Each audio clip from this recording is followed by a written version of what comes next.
Club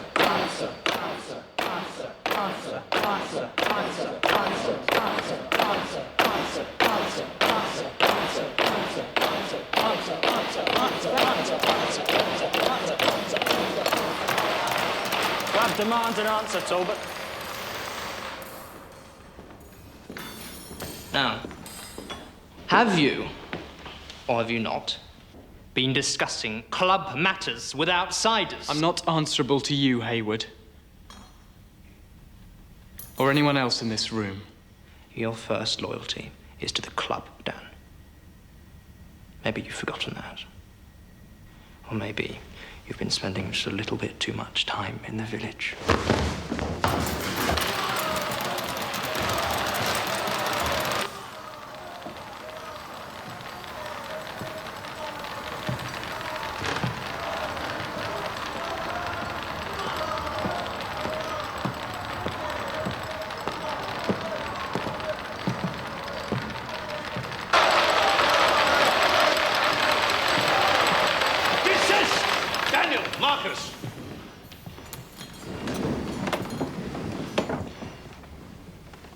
Good evening, gentlemen.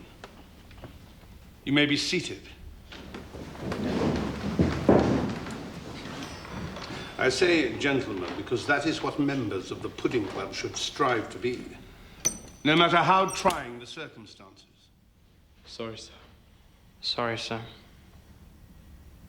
And the circumstances are particularly trying tonight. As you know, Daniel's grandfather, Sir Walter, is gravely ill. Tonight he has taken a turn for the worse. Sir Walter is a Pudding Club man and one of our most distinguished old boys, so I ask you all to behave with due propriety. Daniel, I must take you to the manor immediately. Our thoughts will be with you and your family, Dan. Shall I speak for everybody here?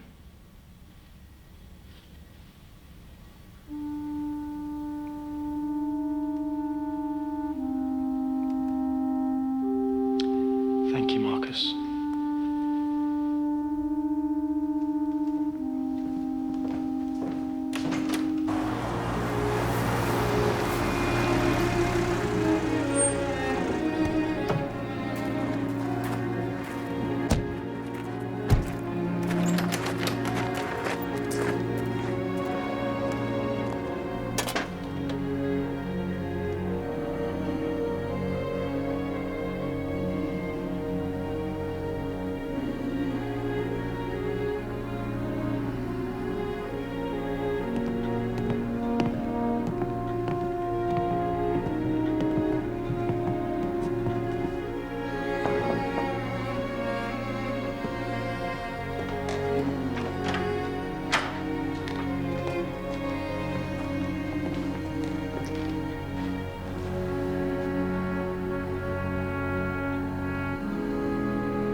Papa, Daniel is here to see you.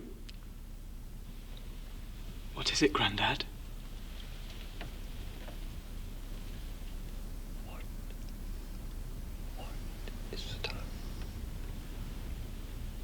He wants to know the time. It's 5 past midnight, Grandad. Why does he want to know the time? It's after midnight, Doctor. And therefore the feast day of St Malley, patron saint of Devington School. Look, he's smiling. Oh, of course. Papa winning the St Malley's Day race. Can't we leave the blasted school out of things for once? Don't worry, Papa. The race will be run as usual. And Daniel will win it for you. Won't you, Daniel? I'll do my best, Grandad.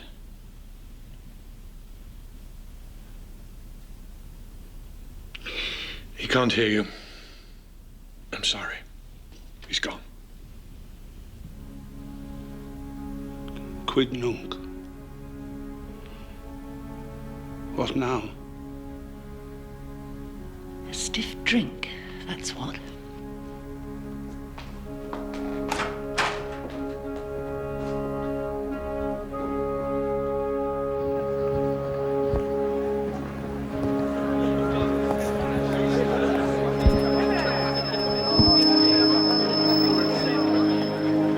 so good of you to come and give us moral support. Oh, we've been looking forward to it, haven't we, Tom? Thought Toby might be happier at a more traditional school like this. So, when does he start? Oh, we haven't even taken a plunge yet. That's why we wanted you to come along so we could get your input. Say, George. Shh.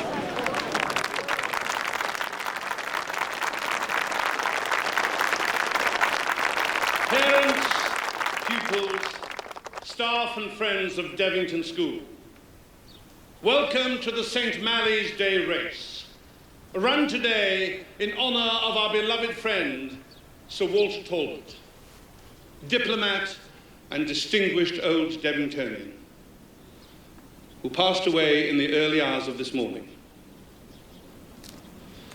Forti et fideli nihil impossibile. To the brave and the faithful, nothing is impossible.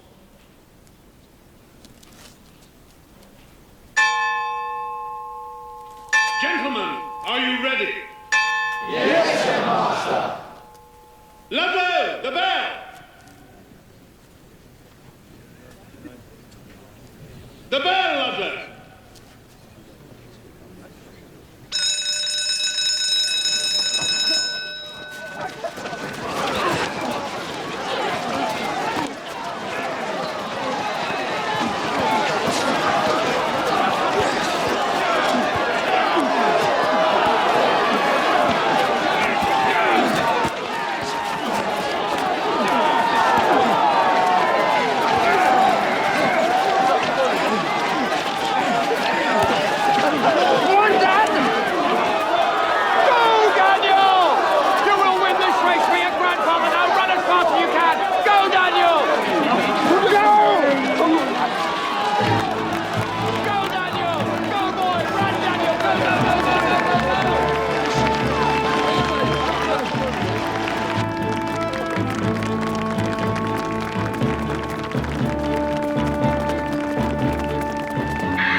Mr. Karu, don't stop, Daniel. Run! Run like the wind!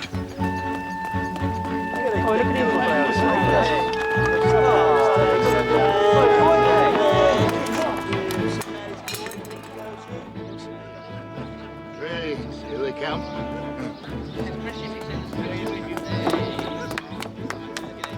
Go on. Come on, Miss Haywood, you can do it. I can assure you, Mrs. Woodard, I am moving heaven and earth to find a place for young Ted. A word, if I may. Anthony, may I introduce... Now, Jonathan. Please, excuse me. That's Anthony Talbot, Sir Walter's son. He's a diplomat as well. Yes, you can tell. Good show, Talbot. That's the way.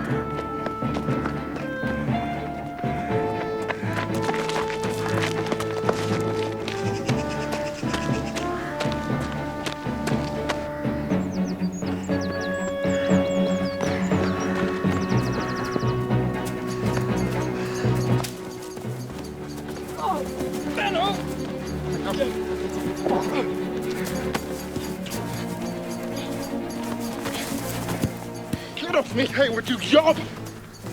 Get off me! Sorry, Chef. I can do. For the greater good, you see. Sod the greater good! Oh.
maniac!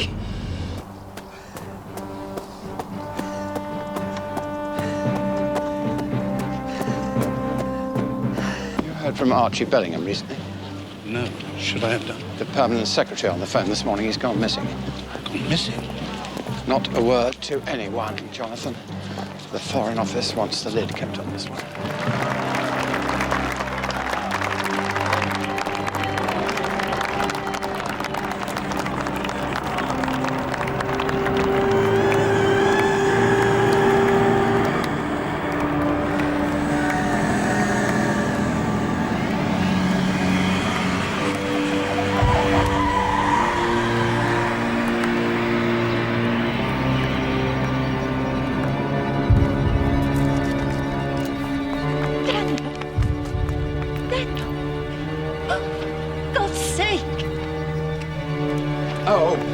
Daniel, do get up. If you don't reach the steps, you can't win the race.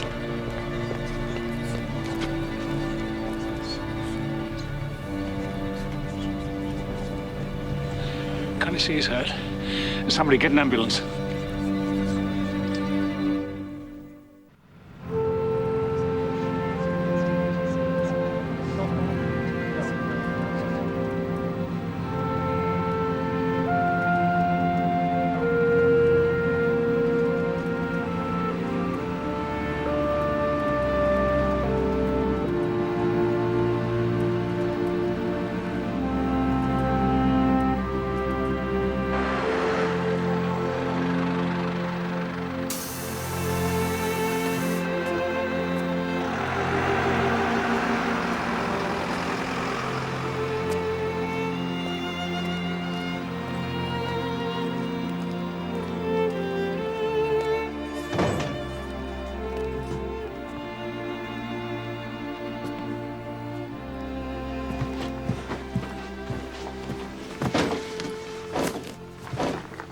Thought you were going to stay with your mother. I changed my mind. Are you all right, Julia? Yeah.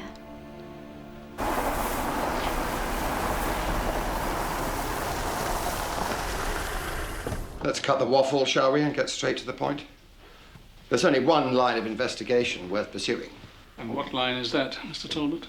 Well, the village, Midsummer Parva. What about it?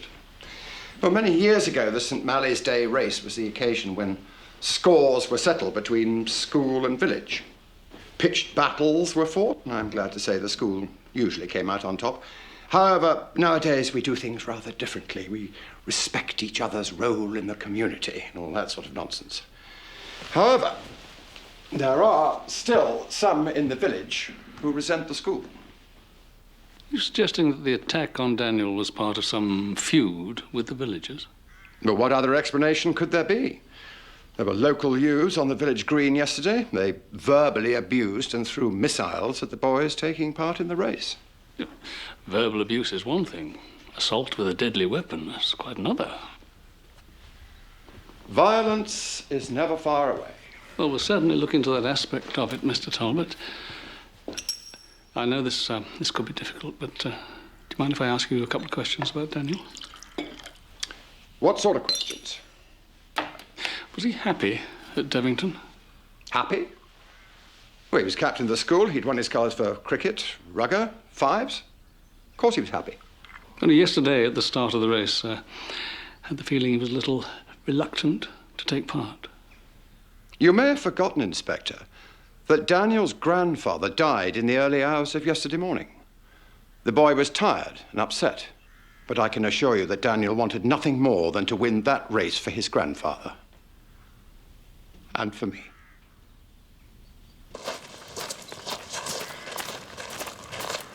So you reckon Daniel didn't want to take part in the race? Mrs. Talbot? I know this is a bad time, but could you spare me a moment, please?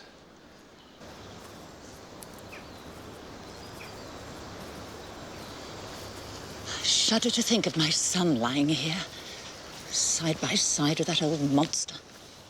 What old monster would that be, Mr. Talbot? Sir Walter, my father-in-law.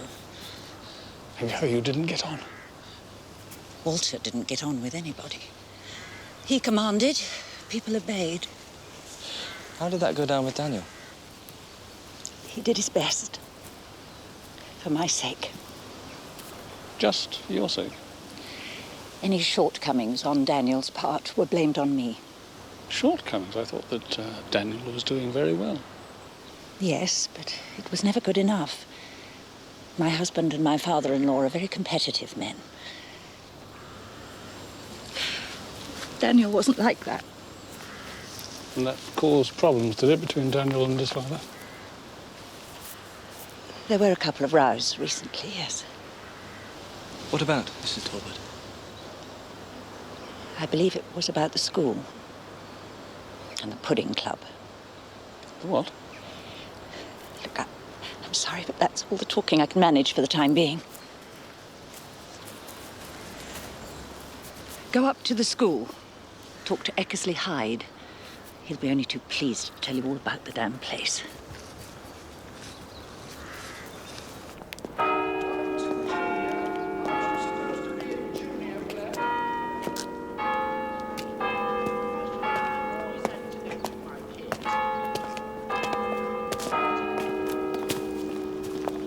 Good morning, gentlemen.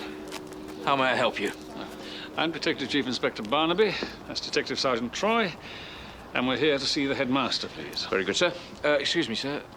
One of our little rules, I'm afraid, sir. Grass in main quad. Is that about, sir? Oh, sorry. You want to know, sir? Chief Inspector Barnaby. And you must be Sergeant Troy. Marcus Hayward. Don't mind Ludlow. I'll take him to the headmaster. Very good, Mr. Hayward. Just follow me.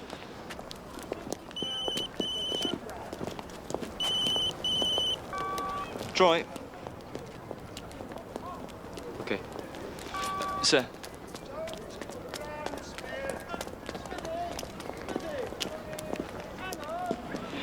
They've found a knife in Farrar's copse.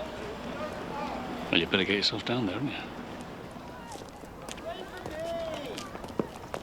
You knew Daniel well, didn't you? Yes, sir. Dan was an absolutely excellent chap.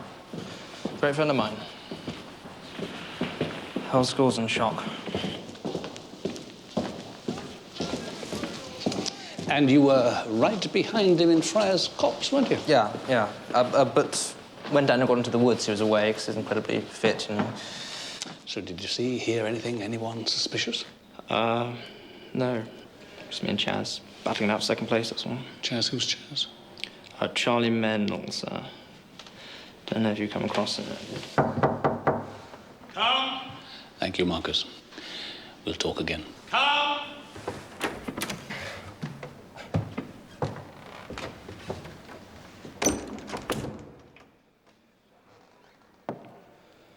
When did you last speak to Daniel?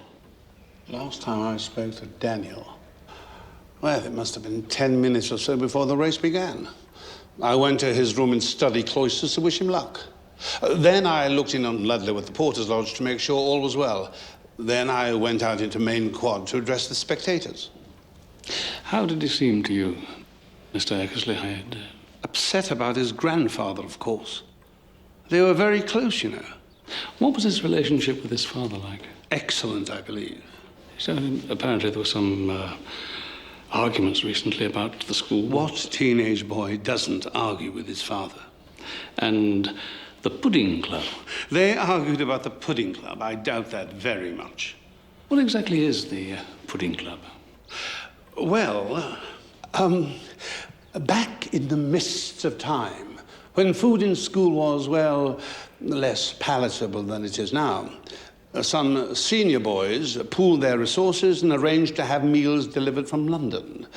The catering has improved, but the club survives. It's a tradition, and we're rather keen on tradition here at Devington. So its purpose is social? Exactly. There's a pudding club scholarship, but apart from that, members dine once a week on suet pudding and are allowed to walk on the grass in main quad. That's about the extent of it. Apart from the cufflinks, the silver spoons, only to be worn by members. Oh, so you were here yourself then? Oh, yes. I'm an old Devingtonian, and apart from 3 happy years at Oxford, Devington School has been my life since I was 12. Not my career, Inspector. My life. Was Daniel a member of the Pudding Club? Oh, yes. As were Anthony and Sir Walter. Anthony was a contemporary of mine here. We were great, great chums, and still are. Tell me about the scholarship. It's awarded to Pudding Club members who show particular promise and wish to join the diplomatic service. The school has excellent contacts there. Was Daniel in the running for a scholarship? I was very much in favour of Daniel. But I don't quite see what this has to do with catching Daniel's attacker. Oh, I'm just filling in the background details, Mr. Eckersley. I'd like to look at Daniel's room now, if I may. I'll take you myself. Thank you.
Something of interest?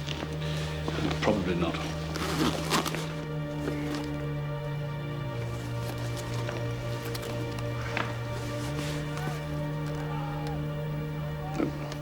These would normally be by the basin, wouldn't they? Do you have a son, Inspector? No. I have a daughter. Then you have been spared. Personal hygiene and the adolescent male are rarely on speaking terms. I'd like to see Charlie Mennell now, please, if I may. And I'd like this room left just as it is until further notice, all right? Walk! Walk!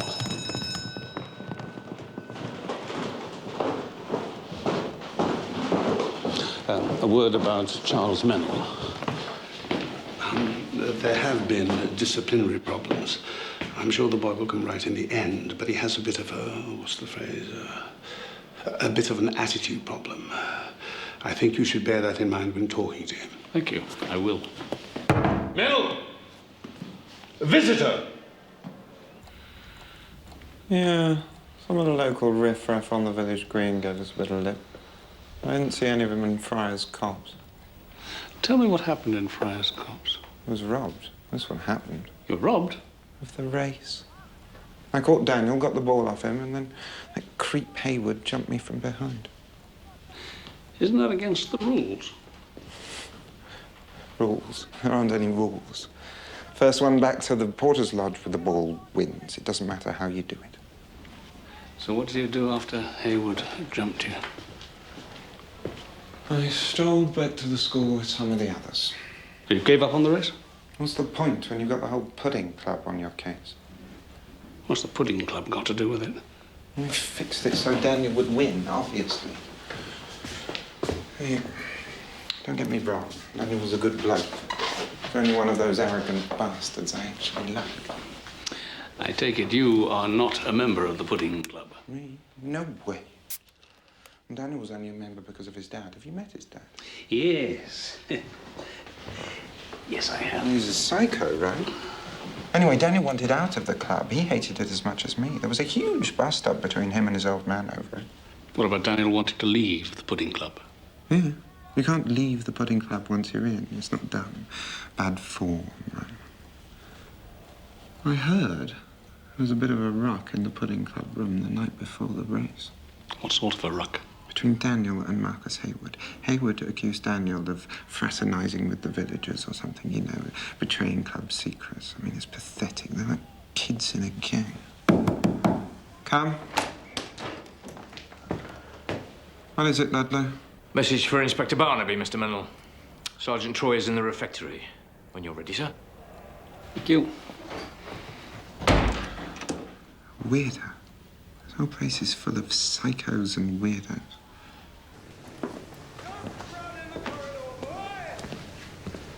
Early lunch, Troy. Fantastic sausages. Mrs. Bosworth gets them sent from Lincolnshire. Tell me about the knife they found.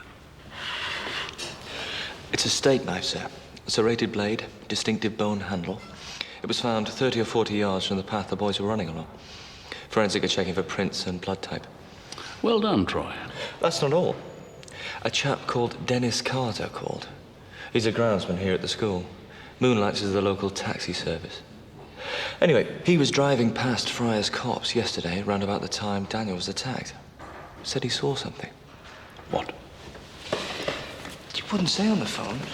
He sounded very nervous. You know what they're like in these villages. Indeed, I do. You enjoyed that, my lovely? Oh, delicious, thank you, Mrs. Bosworth. Can I tempt you to a sausage, Inspector? No, thank you.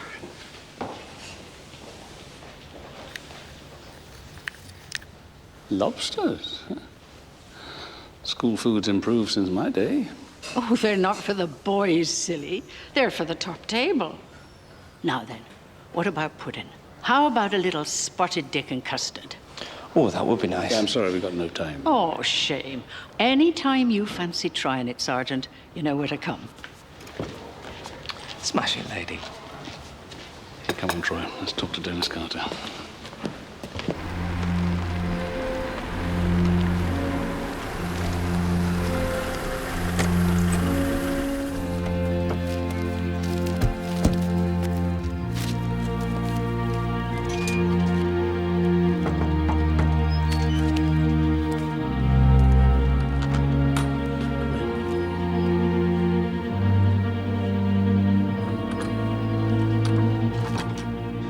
On my way back up to the school to moor the first 11 cricket pitch, so it must have been about 3:30.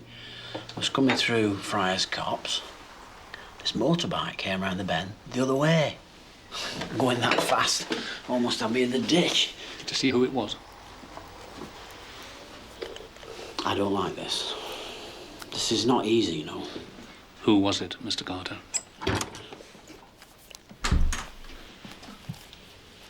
What's going on, Dad? It's the police from Corston. This is my daughter, Julia. What's this about?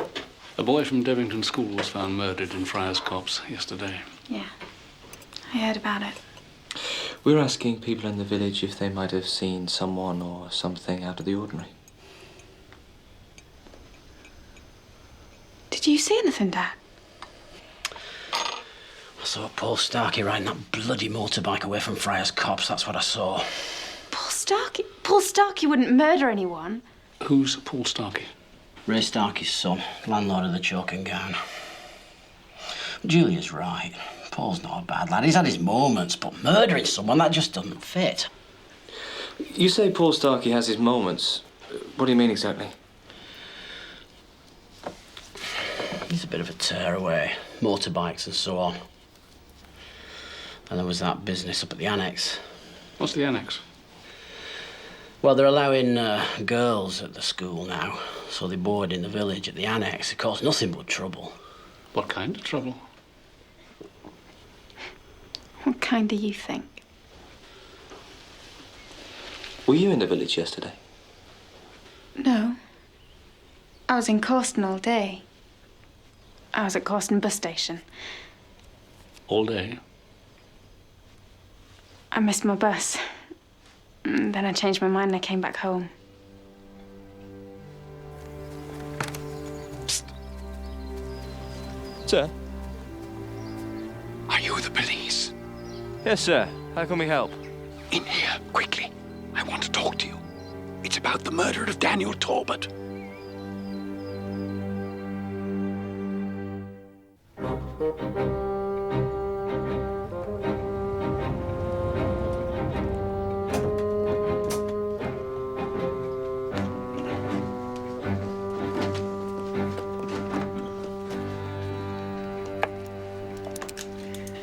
Talbot sighted driving to Manor at, what do you have?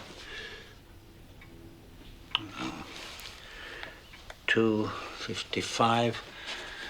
Let's allow for letting you in, say 2:53.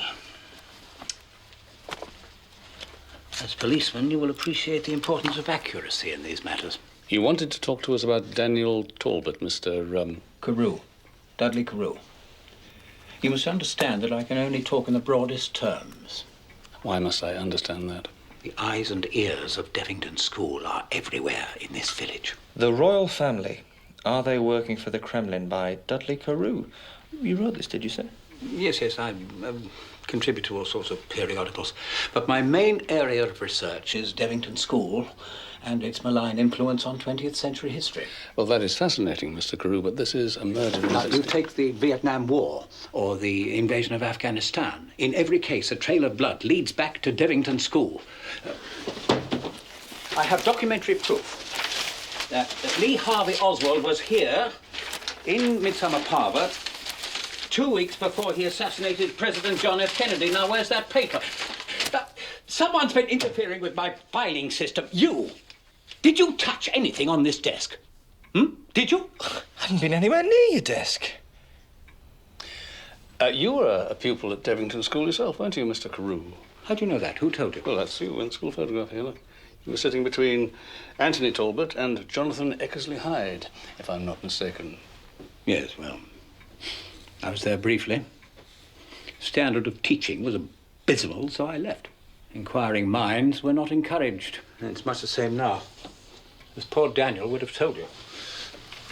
What did you want to tell us about Daniel Talbot, Mr. Karu?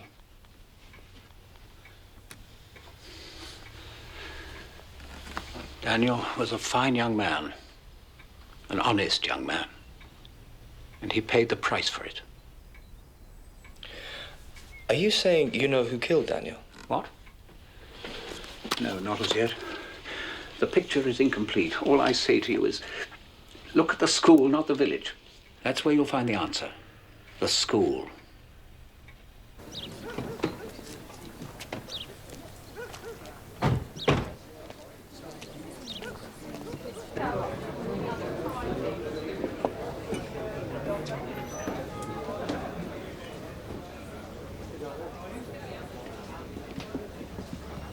Oh, it's that lovely policeman again. I think you've been following me, Sergeant. Hello, Mrs. Bosworth. Who's that with her? Martin Fulmer, in charge of sport at the school. Oh, the one handing out water in the lane. That's right. Didn't budge till the end of the race. Lots of witnesses. Yes, gentlemen. What can I get you? Small Scots for me, please, and an orange juice. Rightio.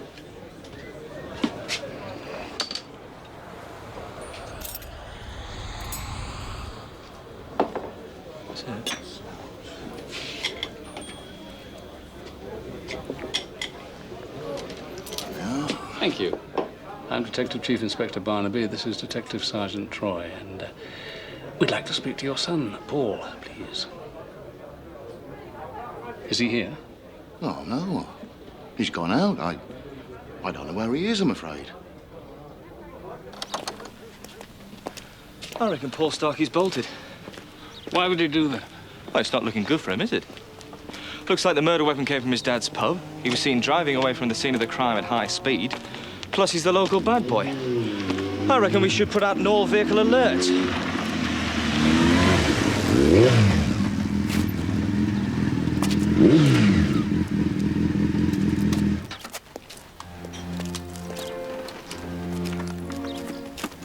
You Paul Starky? Yes? Like a word with you, please.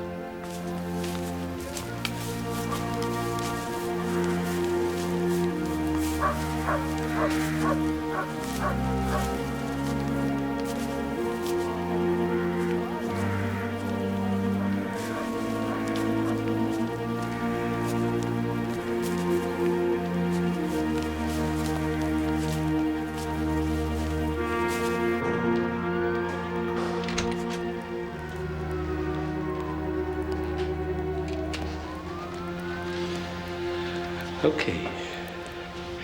let's go through this again.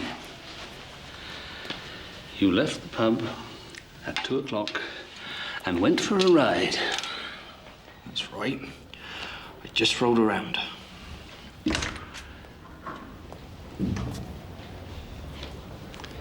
And on the way back, you drove so fast through Farrar's copse, you almost forced Dennis Carter off the road. Fast? Dennis Carter don't know the meaning of the word. Paul, I'm going to ask you just once more. Were you in Farrar's copse yesterday afternoon? No, I wasn't. I told you.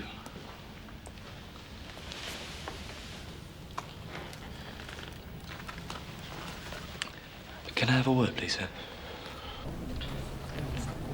They found fresh tyre tracks in Farrar's copse. Just here. There? You sure? Yes, sir. Definitely a motorbike and cigarette ends. Starky's brand. Starky is lying. I'm sure he was in Farrar's copse yesterday afternoon. So let's arrest him, sir. I don't think he killed Daniel Talbot. Doesn't add up, Troy. Doesn't add up. Look, look, look.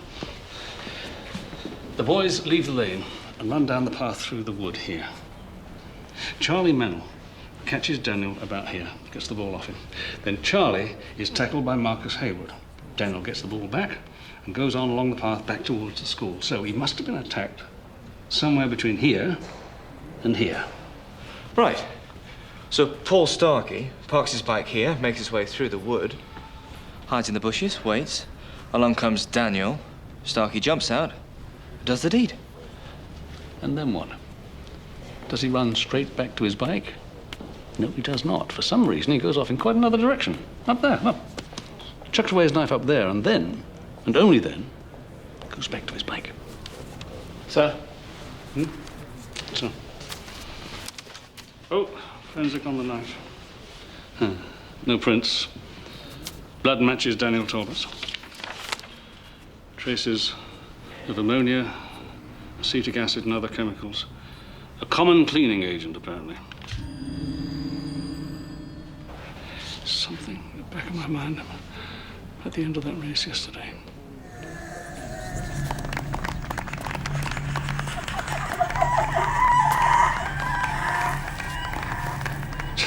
Can't think what it is.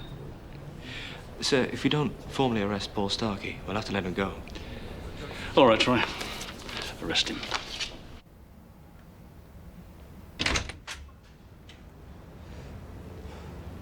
Can I go home now? Afraid not, Paul.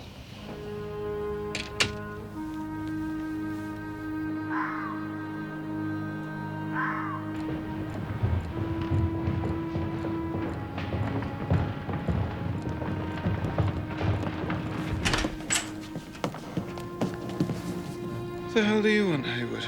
Get him!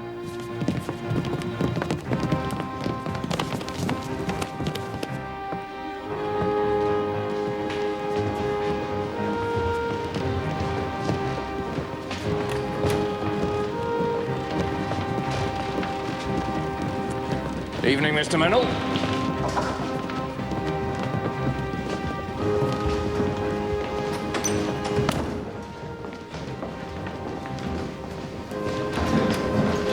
Gentlemen, if I may have your attention, please, for 1 moment.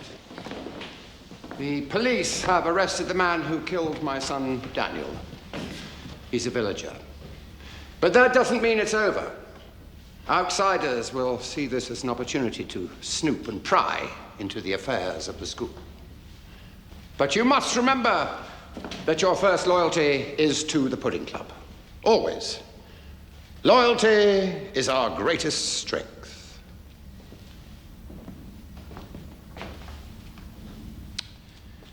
Carry on, gentlemen.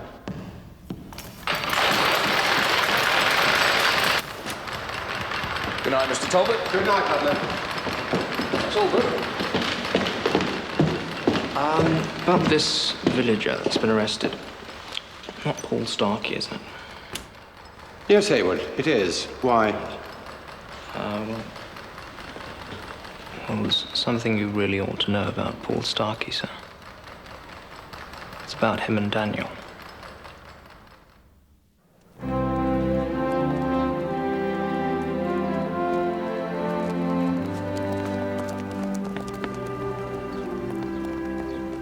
I'll ask the police to interview Marcus Hayward at the manor, away from prying eyes. Of course, Anthony. Anthony, one tiny thing.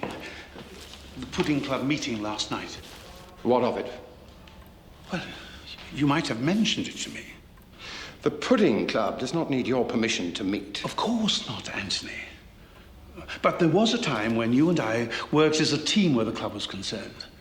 In harness together, shoulder to shoulder. And now... Look, if you've got something to say, just say it. Well, you no longer take me into your confidence. Take poor Archie Bellingham. Now, it says here he was due back from Kuala Lumpur. I thought he was posted to Paris with you. Has it not occurred to you that information like that may be confidential for security reasons? Of course. Forgive me. And while we're on the subject, I was the one who spotted Bellingham's potential, and I was the one who proposed him for the Pudding Club. Very much against your best wishes, I recall. I'll see you at the manor. We've got the results back from the lab, Paul. The tyre tracks match. It was you and Fryer's corpse, wasn't it? You were there at the same time that Daniel Talbot was stabbed. The attacker used a knife from your father's pub. Now, do you understand, Paul, what kind of trouble you're in? I didn't kill him. I want to believe you, Paul. But you must stop lying to me. My dad will go mad. About what?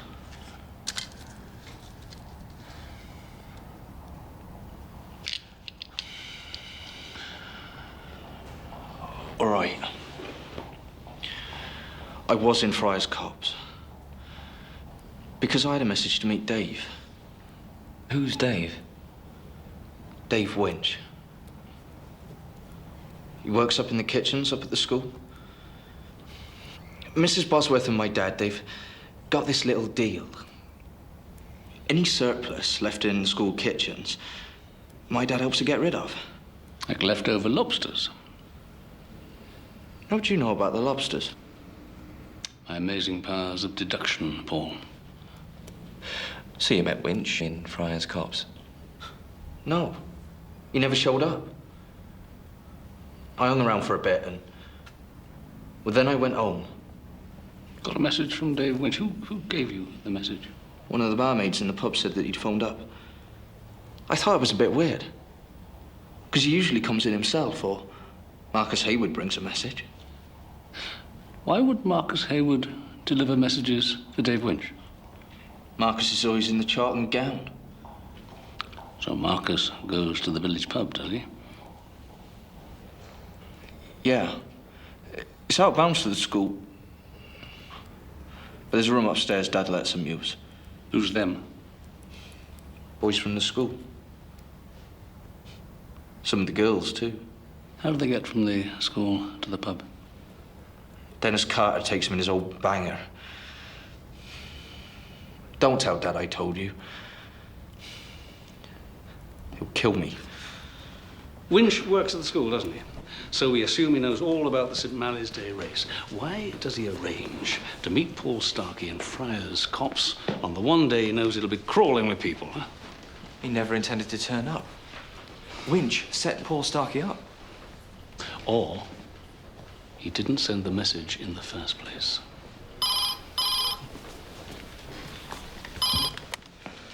Course and CID. Yep, he's here. Anthony Talbot.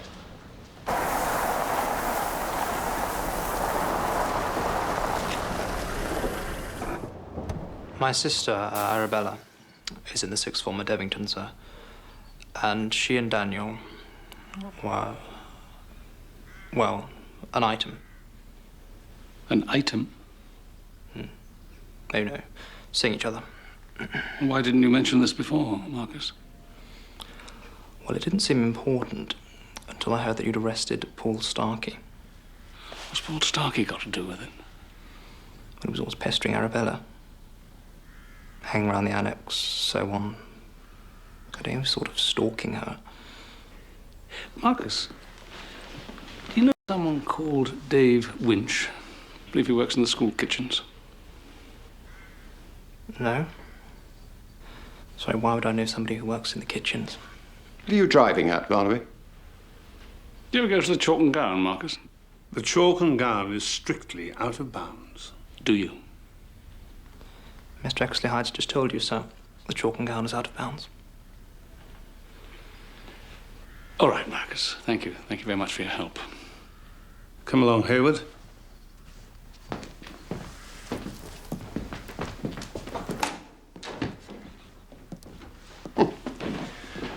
Boy comes in here to help, and what do?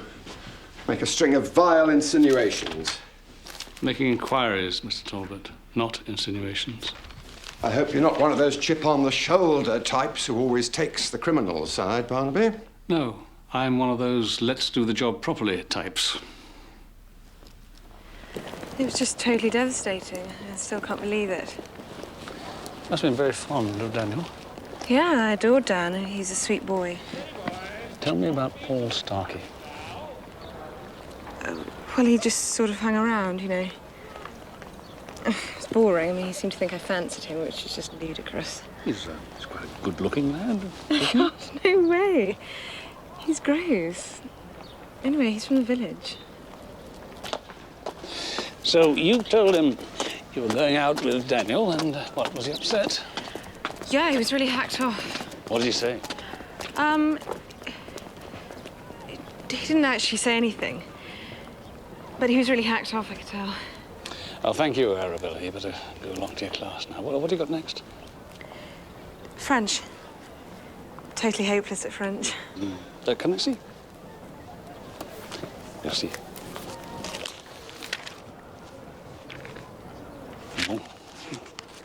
Well, looks fine to me, mind you.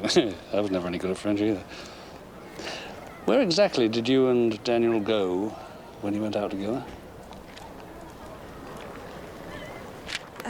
You know, just out. Did you ever go to the Chalk and Gown? Look, this is not about breaking school rules, Arabella. Not interested in that. I go sometimes with Marcus and the Pudding Club lot. And Daniel went as well?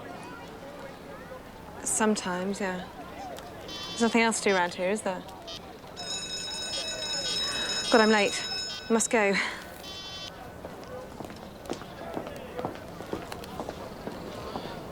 It's all right, Barnaby. How you getting on with Paul Starky? Nothing new, sir. We're not dealing with a criminal mastermind here, I'll tell you that. I'd like you to ask him about Arabella Hayward, Marcus Hayward's sister. Ask him what about her, sir? Whether he knows her, how well he knows her. Don't make a big thing of it. OK, got you.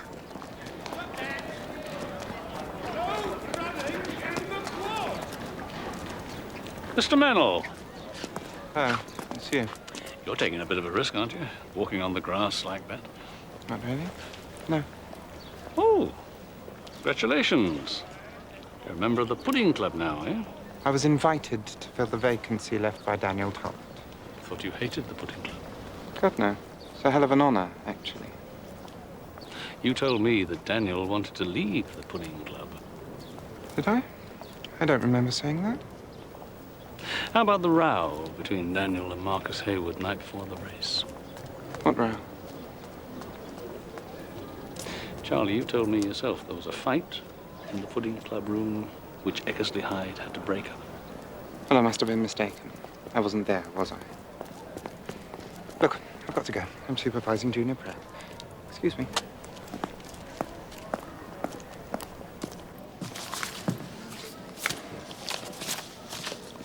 Mr. Ludlow. Good morning, sir. Good morning to you. I wonder, could you do me a favour?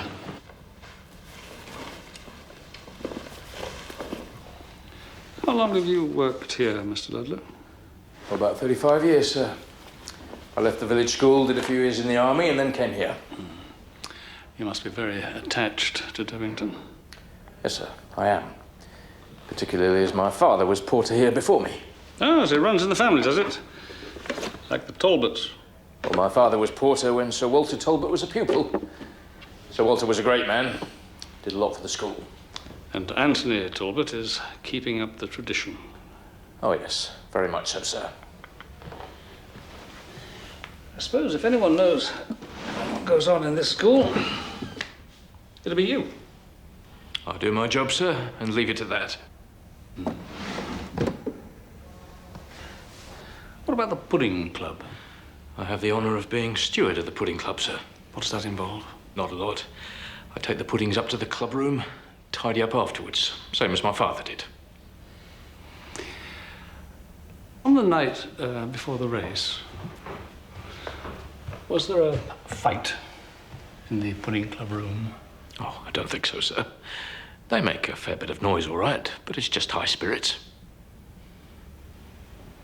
It's hard to get people to talk about the pudding club, isn't it? There's not much to talk about, if truth be told. And you must remember, sir, the whole school is in mourning at the moment. Oh, of course. I wonder, would you mind seeing if Marcus Haywood is in his room, please, Mr. Ludlow? Yes, sir.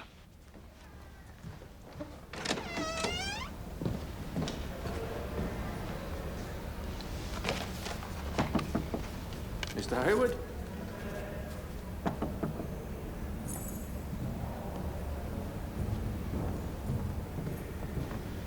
Sorry, sir, he's not there. Oh, well, it's not a problem. I'll speak to him later.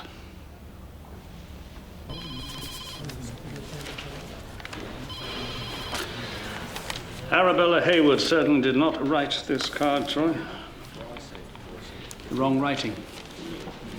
I don't think she ever went out with Daniel at all.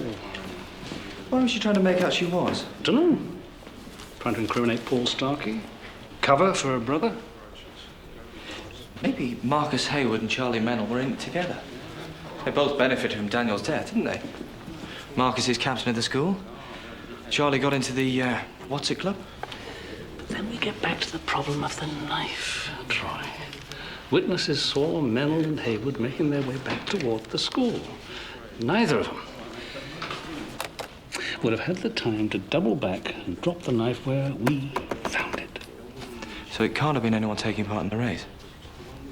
I don't say it could be. They're all accounted for. Are you hungry? Oh, now you mention it.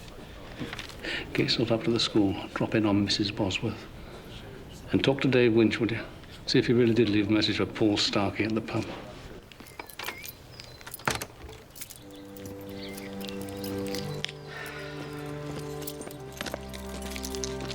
Afternoon, Dennis. Could I have a word, please? I'm due back at work. Oh, this won't take a moment. Tell me about the pub run. The what?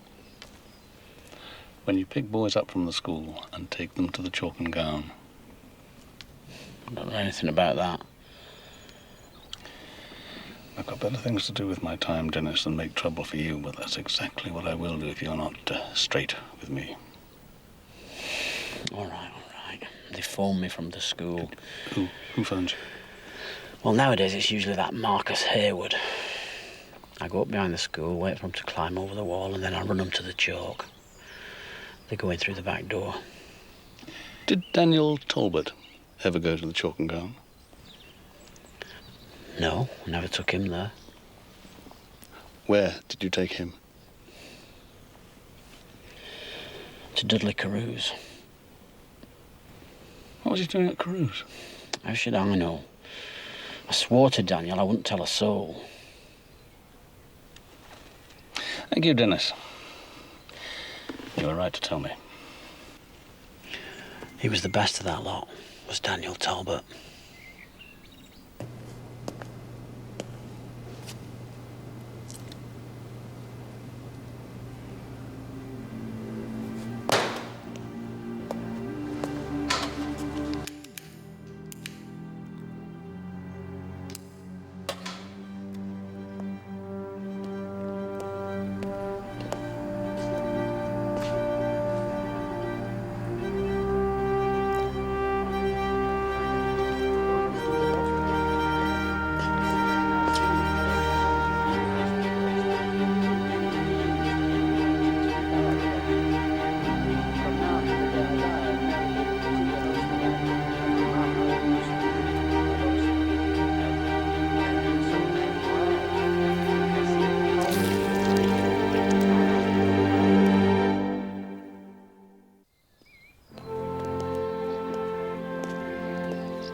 thought you'd come here. I saw you talking to my dad. Where's Mr. Karu? In Causton. There's a meeting of the Flat Earth Society. May I come in?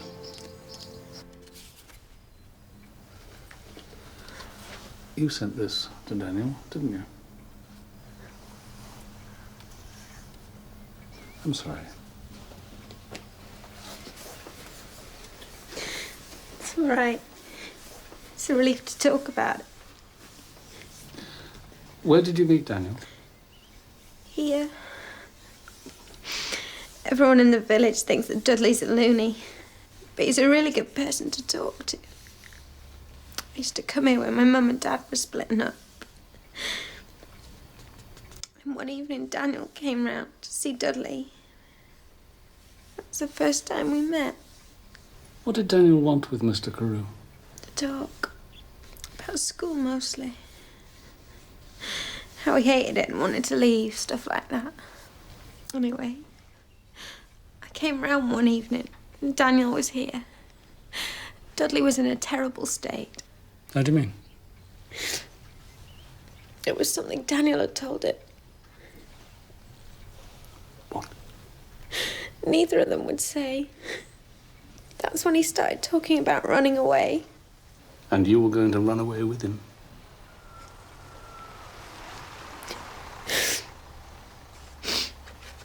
I think that someone was watching him. And that's why he decided to run away on St Malley's Day. Everyone would be up at the school. And you were waiting for him at Causton bus station?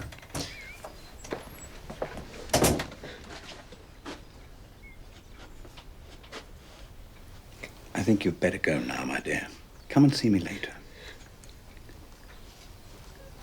Will you be all right? Yes, I'll be fine.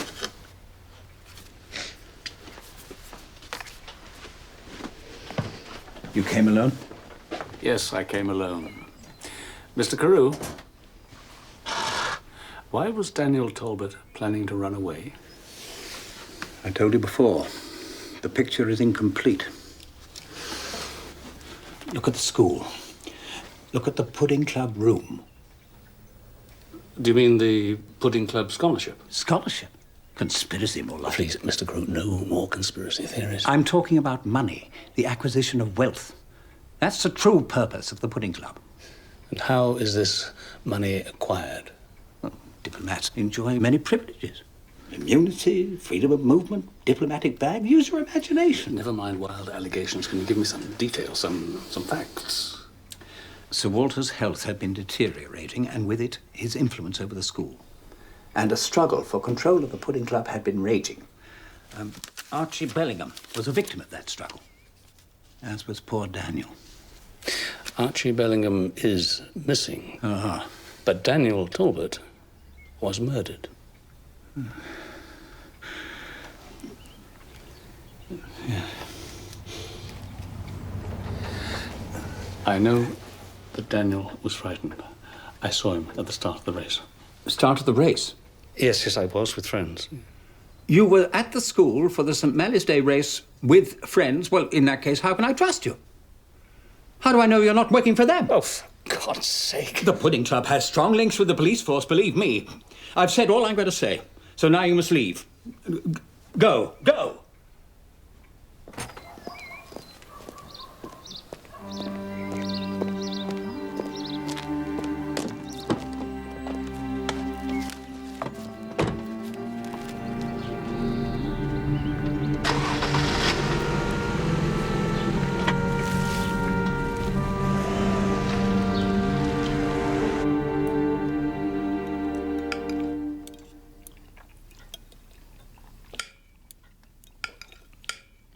I don't know how you can eat.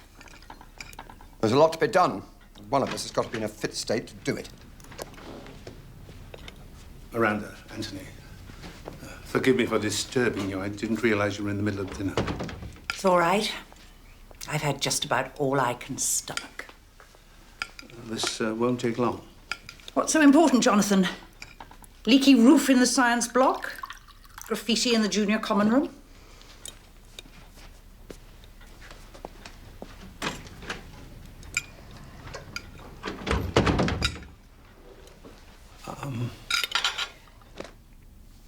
What is it, Jonathan?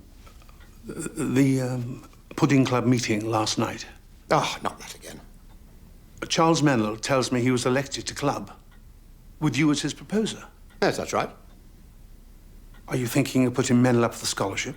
No, I'm awarding him the scholarship. He's sound and he's got potential. The Hayward boy is nothing but a feckless oik. He isn't up to it. But you go ahead without consulting me, Ants. How many more times do I have to tell you, will you please stop calling me that? And while we're at it, will you stop whittering on to all and sundry about how we were best friends at Devington? My recollection is that we were very far from best friends. I have always been your friend. The school flourishes, and you flourish with it because of me. Frankly, Jonathan, without my support, I think you'd be hard-pushed to find a job teaching dogs to bark. Veritatem dies aperit. Time reveals the truth.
Mr. Fulmer, what can I do for you?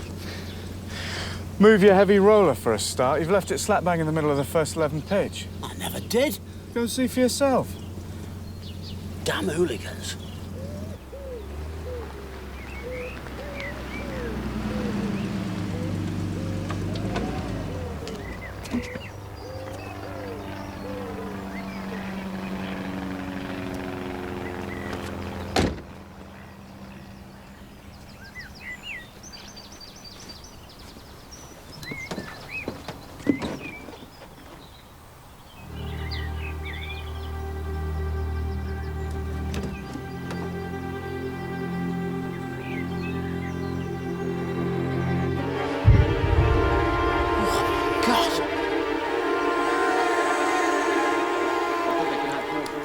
When's he going to be moved, Sergeant? There's a first 11 match against St Elfin's on Saturday.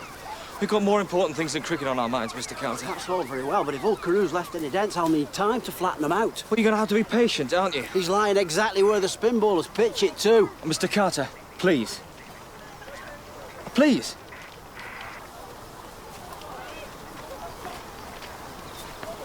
What happened, sir? Smothered with a meat pudding, flattened by the roller and bashed about the head. But not necessarily in that order. Think it could be accidental, sir? There's no time for jokes, Troy. Sorry. When do we have to let Paul Starky go? 5 o'clock this evening. Why? Remember that cleaning fluid on the steak knife? Mm-hmm. Apparently it's used in cleaning silverware. So why use it on a stainless steel steak knife, eh? So it could have come from the murderer? Exactly. So if forensics can find a drop of that same cleaning fluid on the roller or on Karu's body, we'll know it's not Paul Starky. Poor old loony Karu. I wonder how many will mourn him. Mourn him. The whole school's in mourning.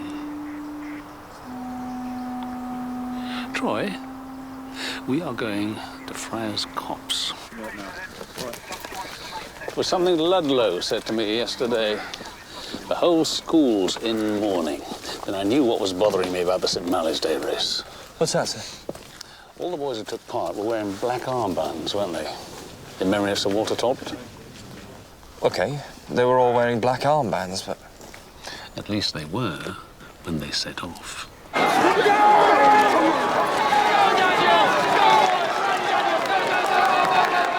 And then I remembered. Daniel wasn't wearing his black armband when he got back to the school. So what happened to it? Probably came off in a struggle, sir. Exactly. Which means it's probably still somewhere in the wood, which means we have been looking in the wrong place. Now, this is where Charlie Mennell caught Daniel. And then Charlie Mennell was tackled by Marcus. Daniel gets the ball back, and we've been assuming, haven't we, that Daniel carried on along this path here back to the school. Well, he did, didn't he? He was trying to get away, Troy, not go back to the school. What if he took a diversion? By the time Daniel got to here, he'd be out of sight of the others, wouldn't he?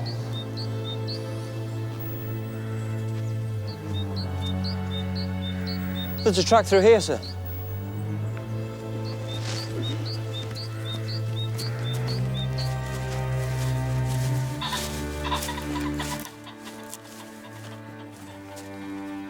Footprints here, sir. Yes.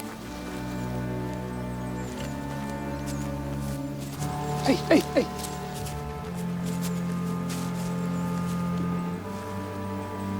Black armband. We're getting somewhere at last, Troy.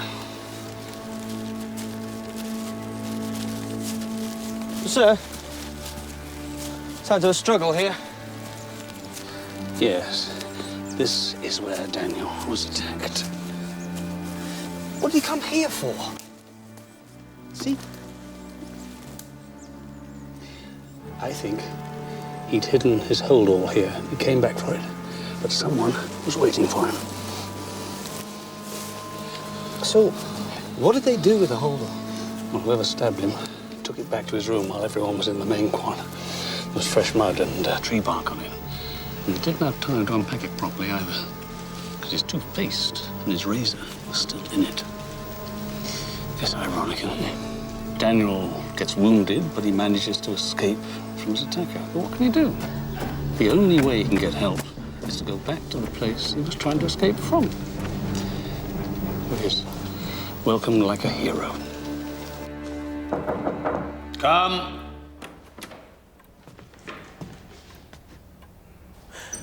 Excuse me, Headmaster.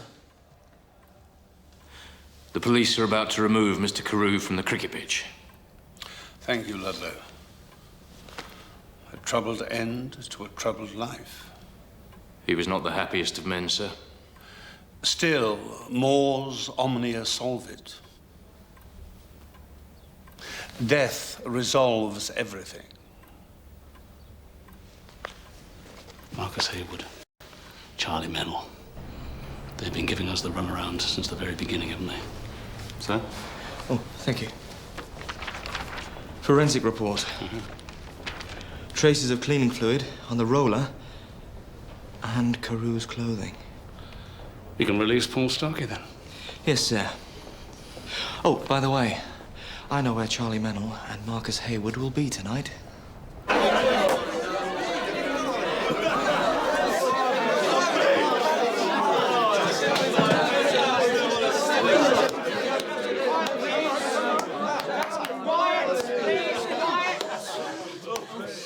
Right.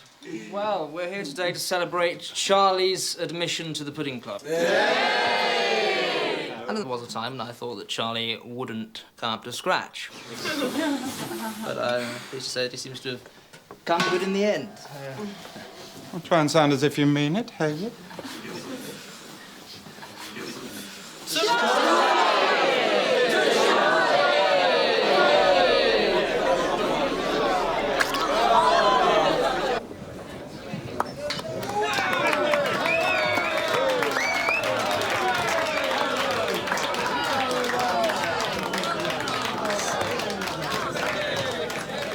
You seem sense about young Paul, Inspector.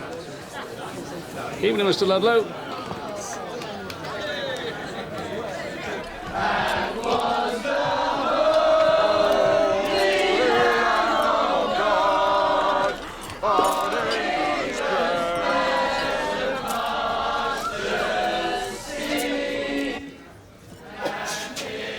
Private party. Locals? That's right, yeah. Someone's birthday, I think.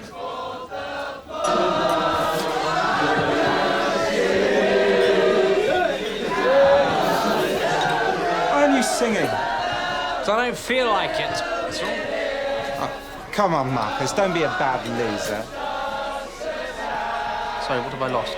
You know. No? Afraid I don't. Now that Daniel's gone, I'm the one. Charlie, you're so totally the one. You thought you'd get the scholarship, but I'm afraid it's going to be me now. Anthony Talbot's as good as told me. Well, you're wrong, Charlie. I'm going to take your hands off my sister.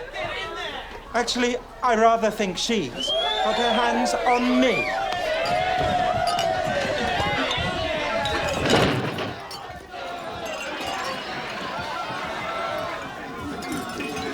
Sorry, folks. I shall go and have a word. Don't worry, Mr. Starky. We will attend to it.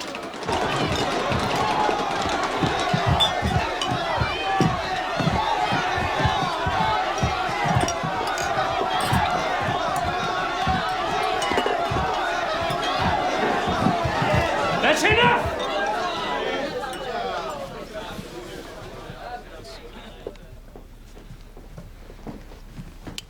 Mr. Starky, will you ask Dennis Carter to take these ladies and gentlemen back to where they belong, please?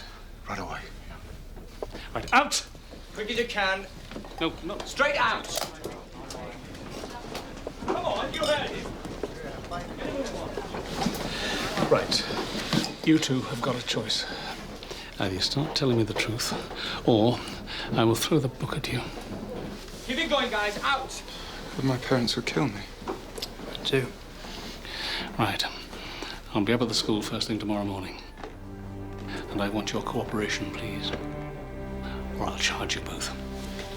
Yes, sir. Yes, sir.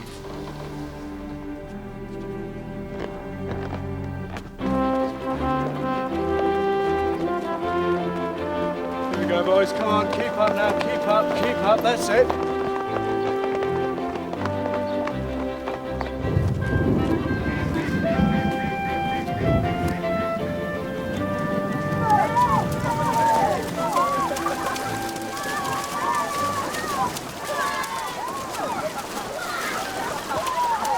Come on, boys, quickly now. I want to see you swimming, not splashing.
Come.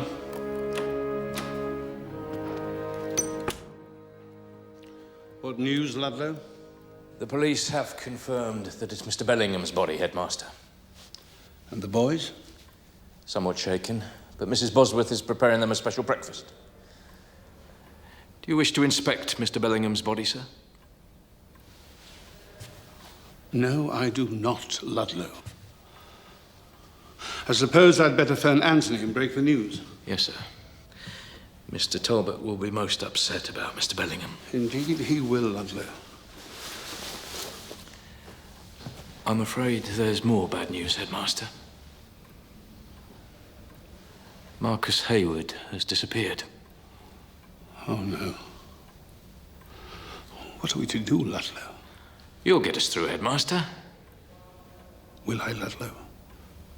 Yes, sir. I'm sure of it. You're up to it, sir. Look. Pudding Club cufflinks.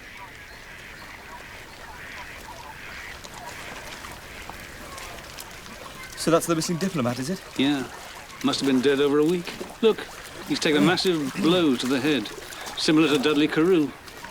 Oh. You're right, Troy. Yeah. I've just been talking to Charlie Mennell. Apparently Marcus Hayward's gone missing. Think I know where to start looking for young Marcus.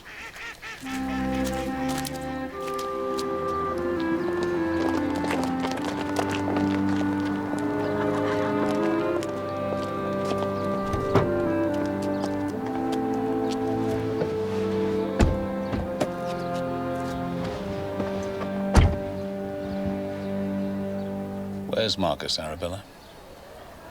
How should I know? That story you told me about you and Daniel Talbot being an item. That was a lie, wasn't it? Marcus made me say it. Why? Well, Marcus said that Daniel was going out with a girl in the village. He said that if it came out, it would look really bad for the Pudding Club. So he told me to say that I was going out with Daniel. And Paul Starky wasn't pestering you, was he? You were pestering him. We all thought Paul Starky killed Daniel. We were trying to help. Lying to the police during a murder investigation, that's serious, Arabella. Marcus said it might help him get the scholarship. Where is he?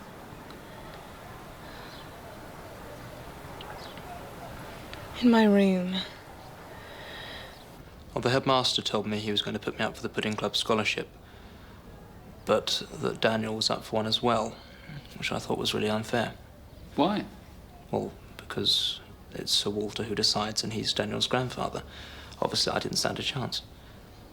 Anyway, Daniel started behaving all weird. He talked about leaving the Pudding Club, about leaving the school, so on. Oh, and there were these rumours that he was seeing a village girl. So I told the headmaster. And what did he say? He said that I'd done the right thing.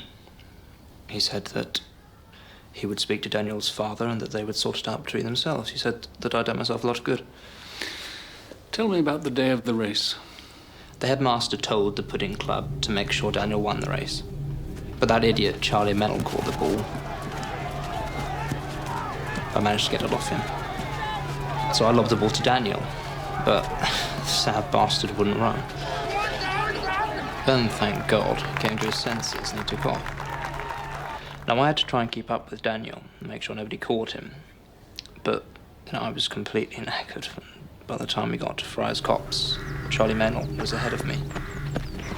So I just about managed to keep them both in sight, but then Charlie caught Daniel. So I gave Charlie a slap or two and sat on him until Daniel was out of sight. What did you do then? I left the path, looking for a quiet place to have a cigarette. Then I heard someone coming through the woods in my direction. It wasn't time to run, so I waited. I couldn't believe my eyes.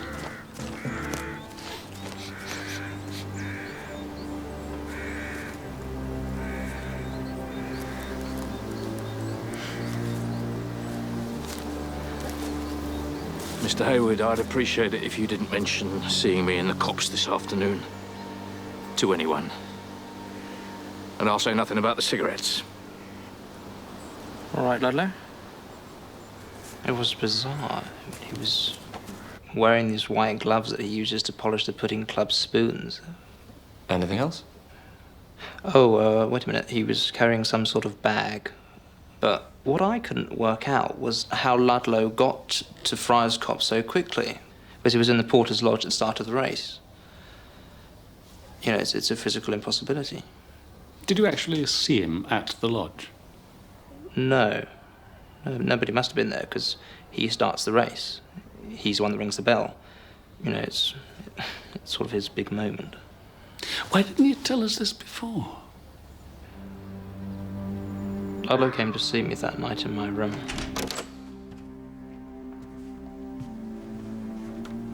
He told me that Paul Starky had killed Daniel,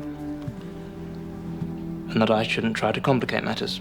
Just wanted to refresh your memory, Mr. Hayward, about the need for discretion. Well, there's nothing wrong with my memory, Ludlow. I sincerely hope not, Mr. Hayward. He said that Anthony Talbot would be very pleased. So I thought, great.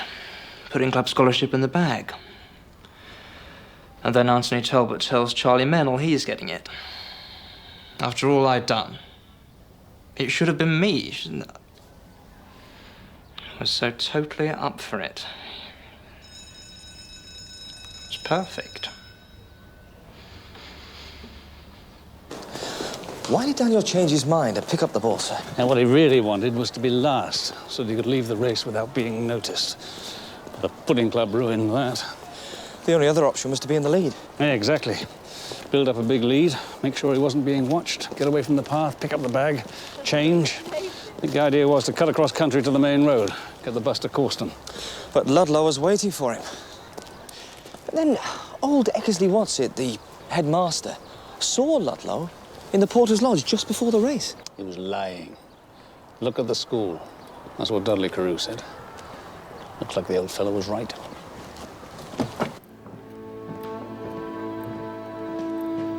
Mr. Ludlow? Hello?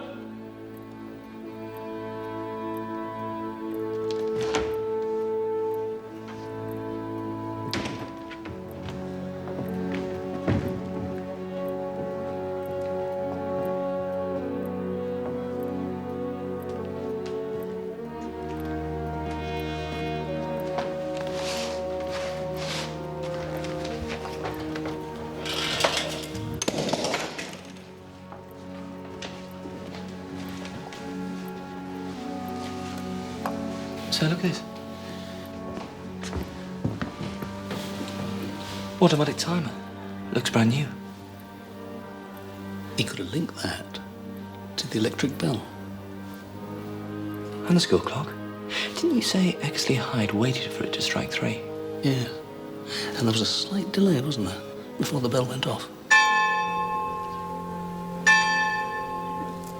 Ludlow! The bell!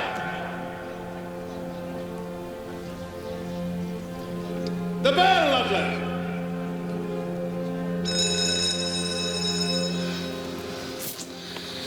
I was remembering something else Karu said to me. Look at the school. Look at the Pudding Club room.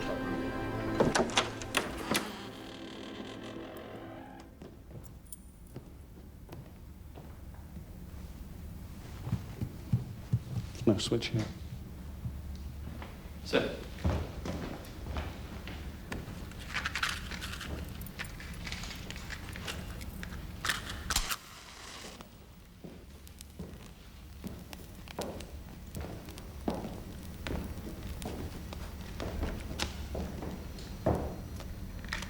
Stuff for polishing silver.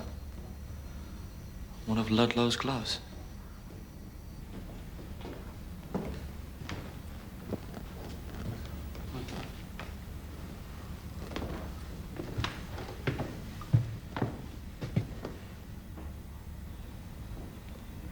Sir.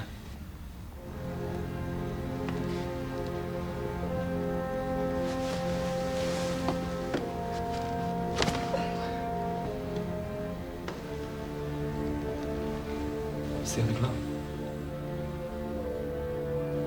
Under the panelling. So there must be a... Listen.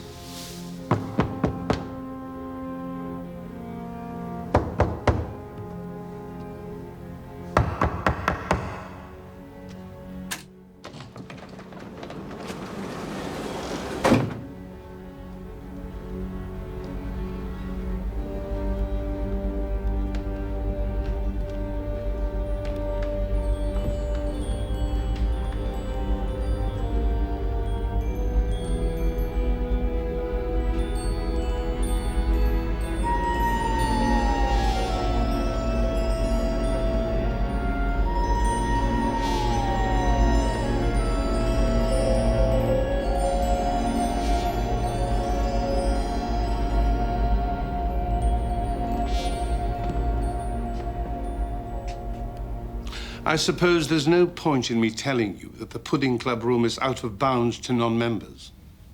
None whatsoever. Ah. I'm afraid Ludlow has been under pressure of late. Mistakes are creeping in. Look at this lot. Yes, Sergeant. Look at this lot indeed. Golds from South America, bronzes from Africa, ivories from Afghanistan. All stolen by Pudding Club members in the diplomatic service. Aha. I hear the paranoid tones of Dudley Karu. God, he was right, though, wasn't he? He was wrong in one important respect. This is not for our personal enrichment. It is for the school and the Pudding Club. Oh, charitable works.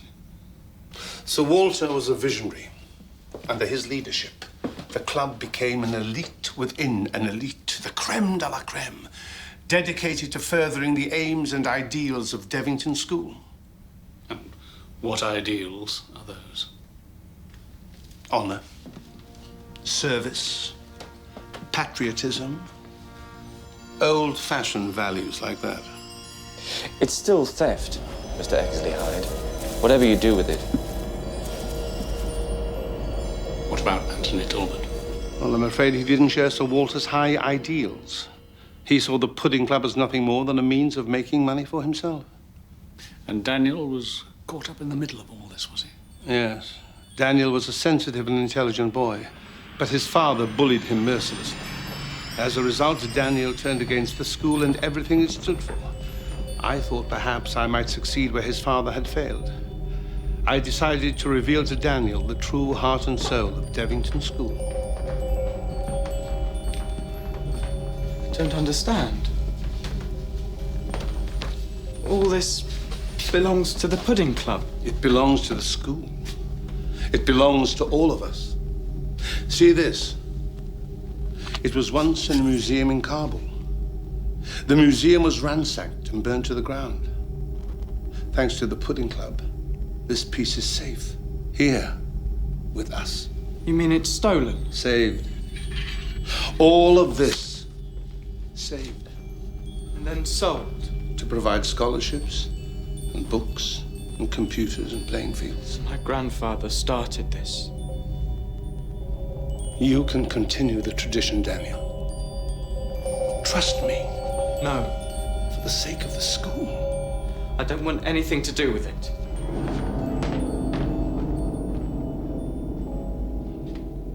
I failed. Daniel confided in Dudley Karu, of all people. In the end, sad to say, Daniel just wasn't up to it. So he decided to run away? Yes. The day before the race, he packed a bag and hid it in Farrar's copse. Ludlow followed him and then came and asked me what to do. What did you say, sir? I told him to do his duty as steward of the Pudding Club. Which is? Tidying up. Archie Bellingham. You see this? Years of planning went into acquiring this. Then Anthony and Bellingham decided that they should have it. Bellingham was a petty thief, a second-rater. Typical of the sort Anthony was bringing into the club. Not up to it. Where is Mr. Ludlow now, sir? Doing his duty. Tidying up.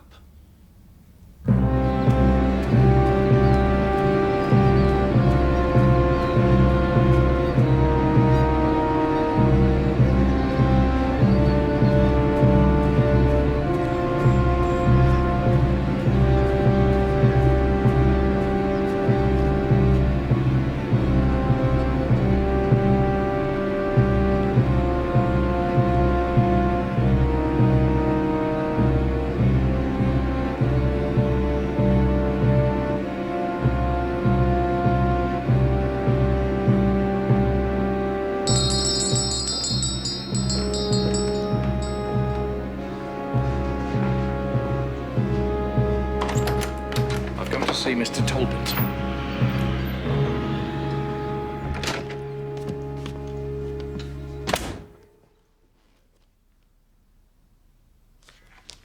Ludlow, what on earth are you doing here? Pudding club business, Mr. Talbot. Not now, Ludlow. I'm busy. Sir Walter's door was always open for me, day and night. Well, mine isn't. Please leave. I'm afraid this can't wait.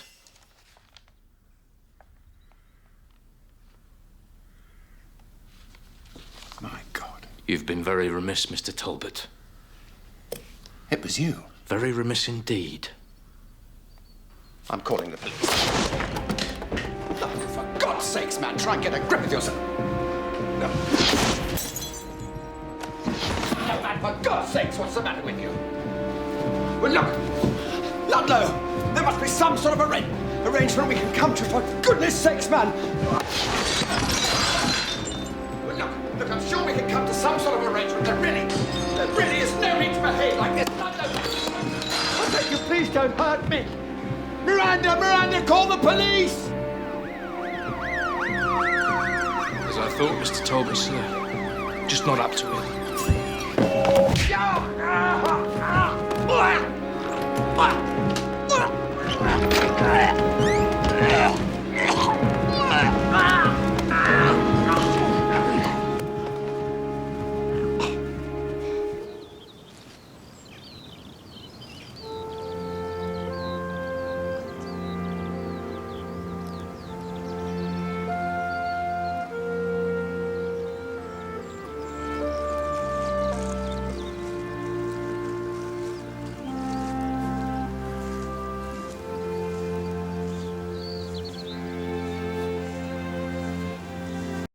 Don't go. You're Daniel's friend, aren't you? Yes. Well, I'm pleased to meet you at last. What's your name? Julia.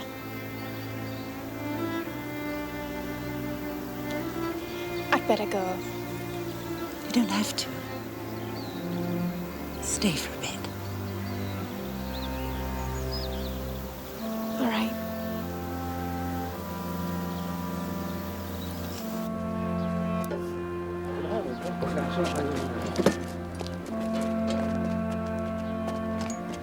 Charlie Mennell was right. What about, sir? At the pudding club. He said they were like kids in a gang. In the end, it wasn't about money.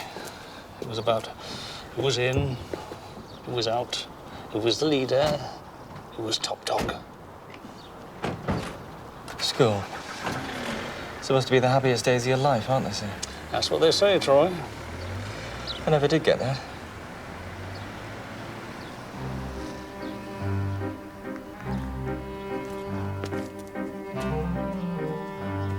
Don't run in the corridor, boy! Why aren't you in lessons, boy?